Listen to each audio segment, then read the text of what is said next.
The Enlightenment Practices of Patanjali, Step 6. Inner Focus, Training the Beam of Awareness. Opening Transmission. There is a place within you where stillness becomes sight, where attention is not scattered but honed into light, where awareness no longer drifts between thoughts but pierces through them, like a golden beam aimed from the center of your being. This is not concentration as effort. It is not forcing the mind to obey. It is the yogi's quiet power. To choose a single point and rest there until the point dissolves and only light remains. This is Dharan, the sixth limb, the art of inner focus, the training of the beam. Let us step through the gate and remember how to see without distraction. Section 1. The root of inner focus in Patanjali's Sutras.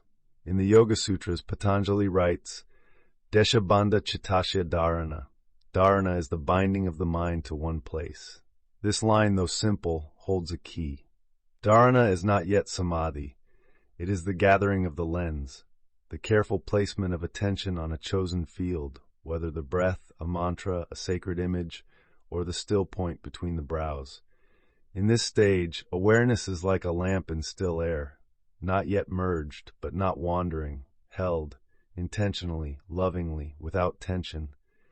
It is the bridge between will and surrender, between choice and dissolution. Section 2. Why modern minds struggle to focus.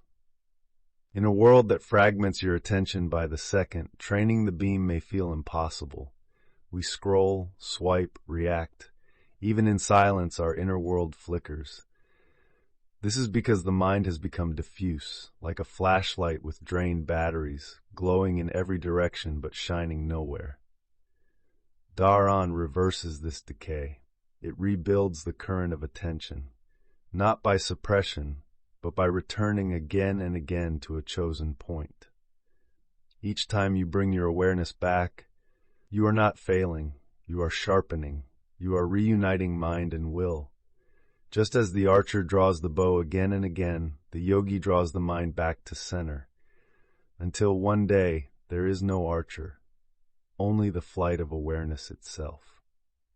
Section 3. What the brain reveals about focus. Modern neuroscience confirms what the yogis knew. Focused attention activates the prefrontal cortex, enhancing clarity, emotional regulation, and memory. But here's what's more fascinating. When you sustain attention on a single point, the default mode network of the brain associated with ego and self-narrative begins to quiet. The sense of I am doing this fades, and what remains is presence. This is not just beneficial, it is transformative. Studies show long-term meditators display enhanced gamma wave activity, greater neuroplasticity, and increased empathy. But these effects are not from casual meditation. They arise from disciplined, sustained focus. What Patanjali called dharana, science now calls neural coherence. Section 4. How to train the beam of awareness. So how do we practice this step? Not as theory, but as real ignition.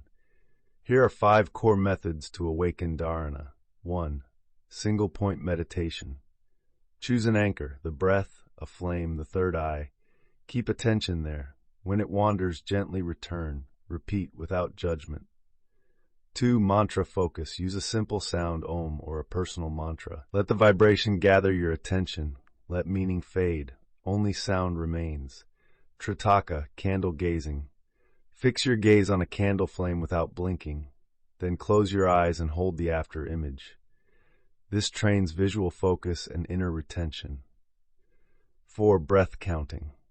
Count your breaths up to 10, then start over. If you lose count, return to 1. This reveals the mind's habit of drifting and sharpens return. 5. Awareness of awareness. Watch the act of watching itself. Do not focus on any object. Focus on the light behind attention. Each of these is a tool. What matters is constancy.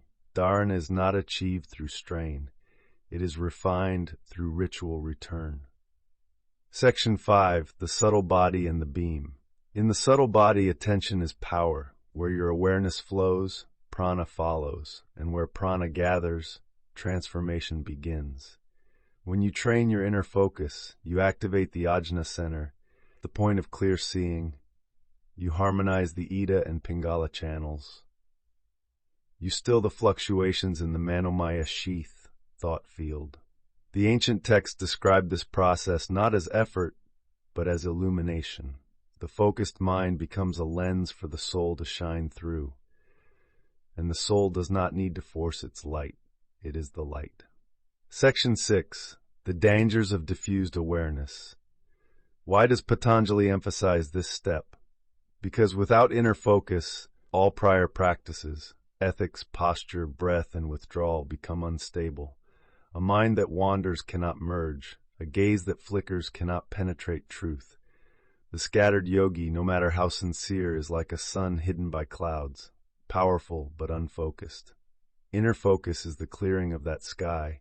It is how we stop leaking attention into habit, emotion, memory, and instead offer it to the present flame. Section 7. Sacred Symbolism and Yogic Insight. In yogic imagery, the third eye is often shown with a beam of light. This is not fantasy. It is the symbolic depiction of concentrated awareness. The beam does not come from the eye. It comes from the unified will, from the still axis of being. And when that beam becomes stable, it cuts through illusion. This is why in ancient temples, a single flame burns before the deity. Not a torch, not fireworks, but a simple, steady flame. Because focus is not about drama. It is about still intensity. So too in you. Final reflection.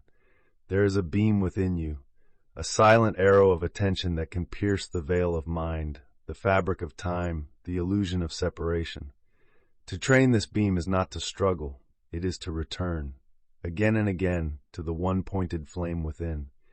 Not until you force it to stay, but until it chooses to rest, until the watcher and the watched dissolve and only awareness remains. This is the gate to the next step, from focus to absorption, from beam to being. If this step spoke to your practice, I invite you to subscribe.